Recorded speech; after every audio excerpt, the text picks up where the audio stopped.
everybody, this is Tom with Buff Brite here with Sydney Gwynn with Eye Wash Detail, and we are looking at some dog hair problems here. Yeah, it's ingrained in, weaved in. She'll probably hate me for this, but I think we should make it worse. Don't you guys think so? So who do we got here, Sydney? This is Piper.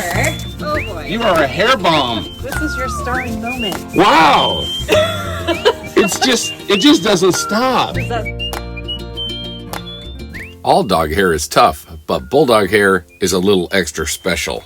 Not to mention, this is that impossible carpet in the back of an SUV. That makes this job really hard.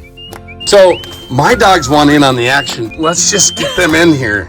I know this is insult to injury, but I think we've got something to prove to you. So, Sydney, here we have the Fur-Eel. Let's put that on your vacuum. All right, so let's go ahead and try with just the tool. Definitely struggling to get that hair out of there.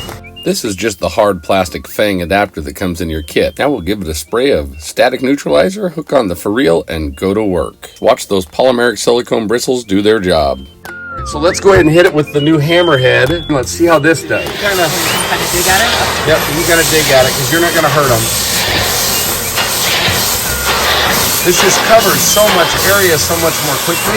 Yeah, and you can kind of dig all that hair out, right? Exactly, yep. You go both ways with it, forward or backwards. It weaves itself down in there. The Hammerhead tool is made of the same material, but just covers a wider path than the Fur-Eel. So Sydney, what do you think? That was awesome. So much easier to get the big areas. This tool was the Hammerhead. The Fur-Eel always is a winner. Yep. And it works great on all the little hard to get at areas in the car. Yeah. But the vacuum by itself, not so great. Not so great. I remember years ago when I used to do that, and I would just sit there for hours and keep vacuuming. So take it from Sydney. Yeah. Do you like the time savings? Yes, lots.